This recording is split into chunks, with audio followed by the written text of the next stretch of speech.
Los entierros primitivos.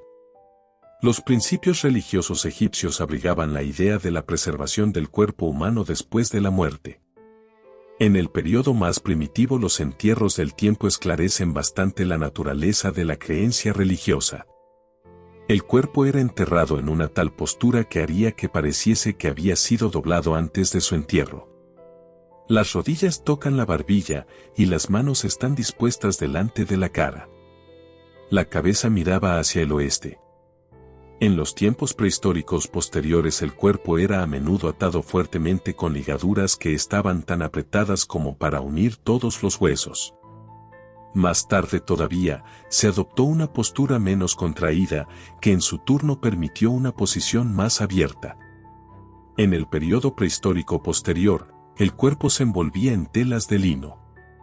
Estaba rodeado de artículos para su uso, comida o defensas para el otro mundo, o quizá para su ka, o recipientes de piedra doble que contenían cerveza, varios tipos de ungüentos, navajas y lanzas, collares y otros objetos para el uso diario que el muerto había usado durante la vida.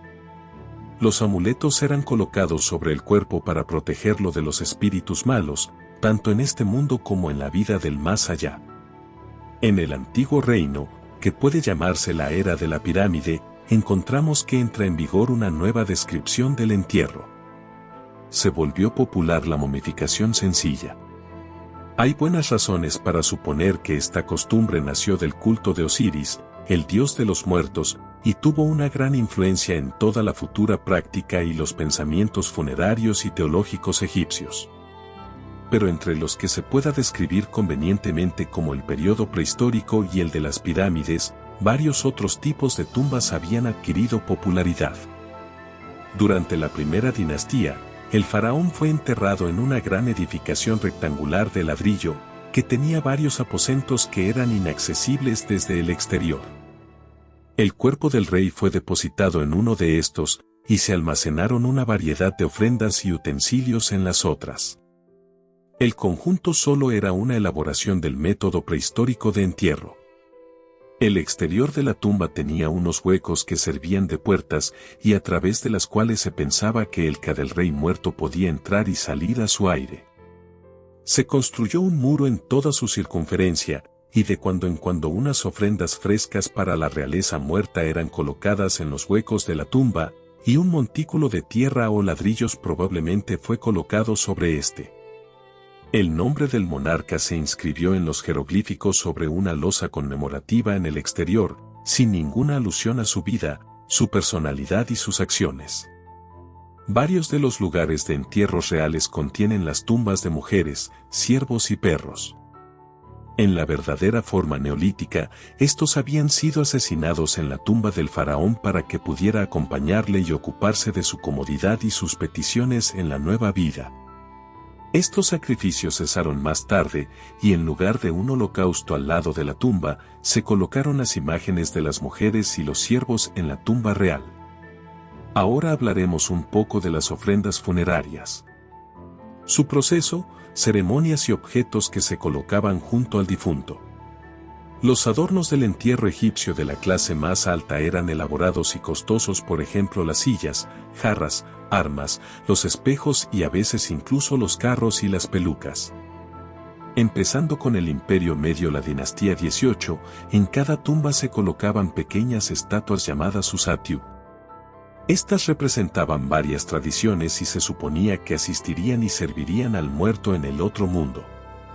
Los muros de la tumba y los lados del sarcófago solían estar cubiertos con textos del libro de los muertos o con versos que dedicaban ofrendas de pan, patos, cerveza y otras provisiones al ka del muerto.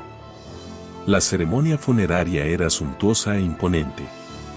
A veces se daba el caso de que el cuerpo tenía que ser transportado por agua, entonces unos barcos alegremente pintados dirigían la procesión, y la fila de acompañantes se encaminaba lentamente a lo largo del costado occidental del Nilo.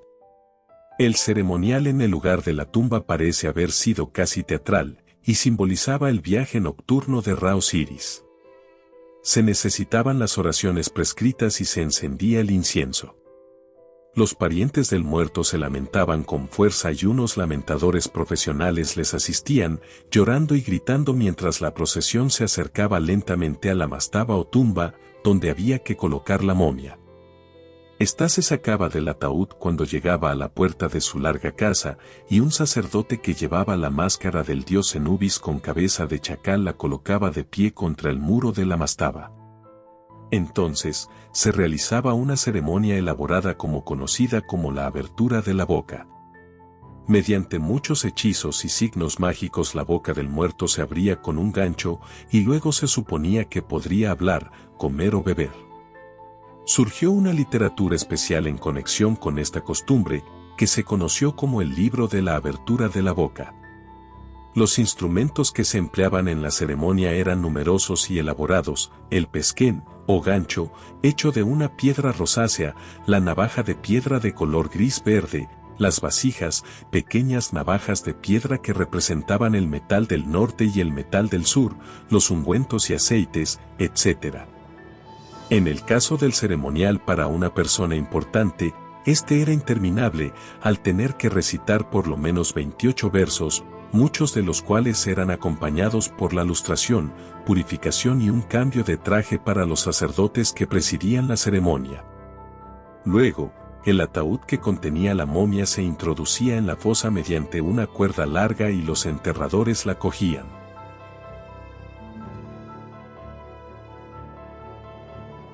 Muchísimas gracias por ver este video y recuerden que próximamente estaremos conversando sobre la pirámide y su arquitectura, y para finalizar el K y el BA, no se lo pierdan.